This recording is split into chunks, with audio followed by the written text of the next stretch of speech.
नमस्कार। स्वागत है आप सबका राजनीति के इस अखाड़े में। मेरा नाम है अजय सेतिया।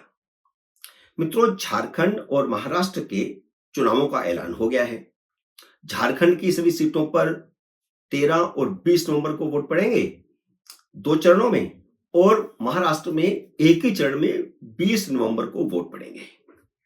अब कहा यह जा रहा है कि मोदी चाहते थे कि एक ही चरण में चुनाव हो, क्योंकि लोकसभा के चुनाव कई चरणों में हुए थे तो महाराष्ट्र में भाजपा को बहुत नुकसान हुआ था। तो अब ये वाला तरीका अपना लिया जाए। तो विपक्ष को तो कहने को कोई ना कोई बहाना चाहिए। अब वे कहते हैं कि क्योंकि मोदी ऐसा चाहते थे इसलिए एक ही चरण में चुनाव हो रहा है, जबकि पिछली बार विधानसभा का चुनाव भी एक ही चरण में हुआ था। खैर, इन दोनों राज्यों के नतीजे राहुल गांधी का राजनीतिक भविष्य तय कर देंगे और फरवरी में होने वाले दिल्ली विधानसभा के चुनावों के नतीजों की इबारत भी यही दोनों चुनाव लिख देंगे कि अरविंद केजरीवाल का क्या होने वाला है। अगर हरियाणा में चली उल्टी हवा इन दोनों राज्यों में भी चली तो दोनों का राजनीतिक भविष्य खत्म समझिए। वैसे इन दोनों की जून की गर्मी हरियाणा ने अक्टूबर में निकाल दी है और बाकी रही सही कसर काफी हद तक उम्मीद है कि नवंबर में निकल जाएगी। हरियाणा के चुनाव नतीजों को इसीलिए कांग्रेस ने नामंजूर कर दिया है, उन्हें पच नहीं रहा नतीजा। तर्क यह है कि एग्जिट पोलों में तो हम जीत रहे थे, हमें ईवीएम ने हरा दिया। मुख्य चुनाव आयुक्त राजीव कुमार ने चुनावों की घोषणा करते हुए कांग्रेस के एग्जिट पोलों और ईवीएम के मुद्दों पर खूब मजे लिए। हालांकि उन्होंने अपने आप कुछ नहीं कहा। जब पत्रकारों ने सवाल किए तो उन्होंने जवाब दिया। राजीव कुमार ने कहा कि विपक्ष हर चुनाव में ईवीएम पर कोई ना कोई नई आशंका लेकर के आ जाता है। इस बार बाकी सारी आशंकाएं खत्म हो चुकी थी तो अब ईवीएम की बैटरी का मुद्दा ले आए। हालांकि ये बैटरी का मुद्दा आखिरी नहीं है। बैटरी के मुद्दे की बारीकियां भी उन्होंने पत्रकारों को समझाई कि जहां ज्यादा उम्मीदवार होते हैं वहां ट्रायल में बैटरी ज्यादा खर्च हो जाती है। लेकिन उन्होंने ये कहा कि ये बैटरी का मुद्दा आखिरी मुद्दा नहीं है। इस बार हम समाधान दे देंगे, उनको बता देंगे, समझा देंगे तो अगली बार कोई और मुद्दा लेकर के आ जाएंगे। कांग्रेस इस फप्ती को अपने ऊपर ले सकती है और लेनी भी चाहिए, क्योंकि बैटरी का मुद्दा उसी ने उठाया है। और राजीव कुमार की यह फप्ती महाराष्ट्र और झारखंड के नतीजों के बाद कांग्रेस के काम भी आ सकती है। एग्जिट पोलों पर भी राजीव कुमार ने टीवी चैनलों पर खूब मजे लिए, क्योंकि वह किसी पार्टी को जीता हुआ दिखा देते हैं, फिर जब वह हार जाती है तो वह नतीजा मानने को तैयार नहीं होती, उन्हें पचता नहीं नतीजा। चीफ इलेक्शन कमिश्नर ने कहा कि टीवी चैनलों को अपने भीतर झांकना चाहिए और खुद को सुधारना चाहिए, इंट्रोस्पेक्शन करना चाहिए। अपन महाराष्ट्र के चुनाव नतीजों की बात करते हैं। कैसे नतीजे हो सकते हैं, कैसे चुनाव हो सकते हैं। आज की डेट में कड़ा कड़ा मुकाबला लग रहा है, जो आज से एक महीना पहले नहीं लग रहा था। एक महीना पहले महाविकास आघाड़ी जीतती हुई दिखाई दे रही थी, लेकिन हरियाणा चुनाव नतीजों के बाद स्थिति काफी हद तक बदल गई है। आज हम महाराष्ट्र की बात करते हैं, झारखंड की बात भी एक आध दिन में करेंगे। भाजपा की महाराष्ट्र की तैयारी भी हरियाणा की तरह माइक्रो मैनेजमेंट की है। कांग्रेस की तैयारी हमेशा हवा हवाई रहती है। वह बड़े नेताओं पर निर्भर होते हैं, नीचे जमीन में कार्यकर्ता होता ही नहीं है। कांग्रेस का सिर्फ उम्मीदवार और बड़ा नेता चुनाव लड़ते हैं। हरियाणा से सबक सीखकर कांग्रेस ने इस बार अपने पूर्व 6 मुख्यमंत्रियों और करीब करीब इतने ही पूर्व उप मुख्यमंत्रियों को महाराष्ट्र में लगा दिया है। कांग्रेस, एनसीपी, शरद पवार और शिवसेना उद्धव ठाकरे गठबंधन में चुनाव लड़ रहे हैं और एक दर्जन भर कांग्रेस के मुख्यमंत्री और उप मुख्यमंत्री वहां प्रबंधन के लिए भेजे गए हैं, जो स्वाभाविक है कांग्रेस की सीटों पर ही प्रबंधन करेंगे। और कांग्रेस के हिस्से में अगर 288 सीटों में से 100 सीटें भी आती हैं तो कांग्रेस के पूर्व मुख्यमंत्रियों और उप मुख्यमंत्रियों के एक एक के हिस्से में 8-9 सीटें आएंगी। यानी इतने बड़े नेताओं को वहां पर लगाकर वे समझते हैं कि यही माइक्रो मैनेजमेंट है, जबकि भाजपा का माइक्रो मैनेजमेंट हर सीट पर समीकरण का होता है। लोकसभा चुनाव के बाद तो भाजपा ज्यादा सतर्क हुई है, क्योंकि हरियाणा, महाराष्ट्र और झारखंड ने उसे झटका दिया था।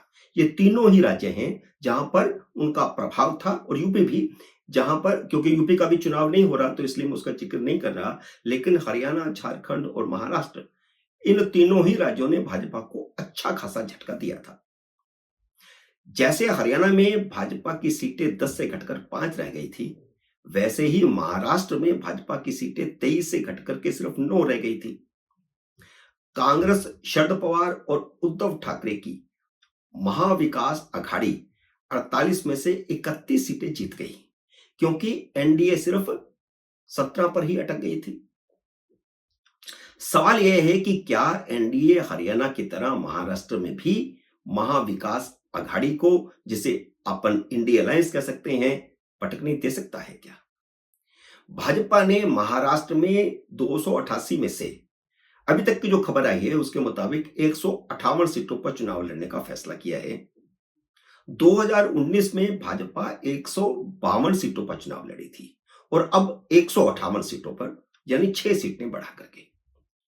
तब उसकी सहयोगी शिवसेना 124 सीटों पर चुनाव लड़ी थी और 56 सीटें जीती थी। भाजपा 152 लड़ करके 105 जीती, और शिवसेना 124 सीटें लड़ करके 56 जीती, और इसी बात पर झगड़ा हुआ। वह 56 में मुख्यमंत्री पद मांग रहे थे। इस बार भाजपा 130 सीटें सहयोगियों को बंटेगी, 6 सीटें सिर्फ अपनी बढ़ाई हैं। जैसे शिंदे की शिवसेना को 70 और अजीत पवार की एनसीपी को 50 सीटें दी जाएगी, और बाकी की 10 सीटें अन्य सहयोगियों को मिलेगी। पिछली बार 12 सीटें इधर उधर छोटे दलों को बांटी गई थी। जून में भाजपा का जो मनोबल गिरा था, उसे हरियाणा ने वापस पटरी पर ला दिया है। हरियाणा में जाट के खिलाफ ओबीसी, एससी और पंजाबी एकजुट हो गए थे, लेकिन महाराष्ट्र के जातीय मुद्दे अलग हैं, वहां जातीय समीकरण भी अलग है। जैसे मराठवाड़ा में मराठों के आरक्षण का मुद्दा है। एनडीए सरकार, यानी महायुति की सरकार, लोकसभा चुनावों तक उनके आरक्षण का मुद्दा सुलझा नहीं पाई थी। मराठवाड़ा में भाजपा लोकसभा की 12 में से सिर्फ 1 सीट जीत पाई।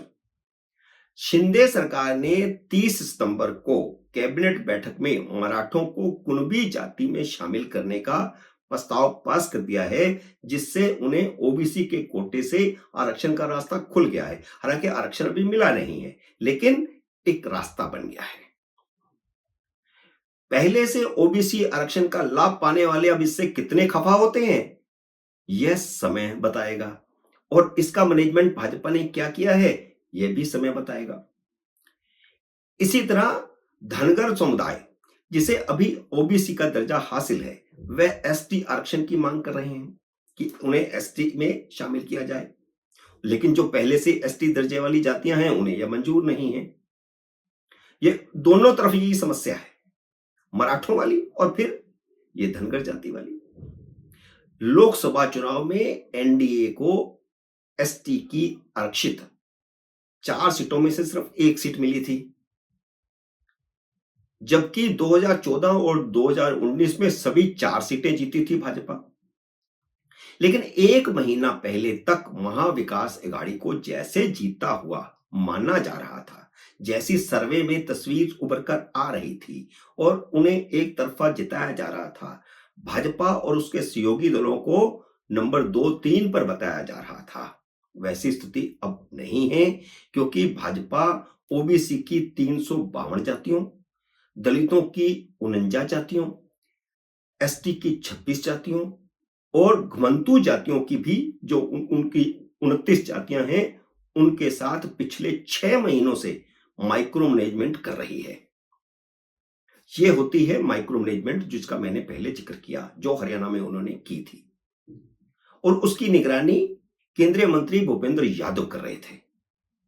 हरियाणा के नतीजों ने भाजपा और उसके सहयोगियों के हौसले बुलंद किए हैं और आज तस्वीर ऐसी है, जब चुनाव की घोषणा हुई है तो दोनों में कड़ा मुकाबला दिख रहा है। मित्रों, उम्मीद है मेरा ये वीडियो आपको पसंद आया होगा। इसे लाइक और शेयर कीजिए। अगर आपने मेरे यूट्यूब चैनल को अब तक सब्सक्राइब नहीं किया तो कृपया सब्सक्राइब करके अपना आशीर्वाद दीजिए। जल्दी मिलते हैं अगले वीडियो में किसी अन्य विषय के साथ। तब तक नमस्कार।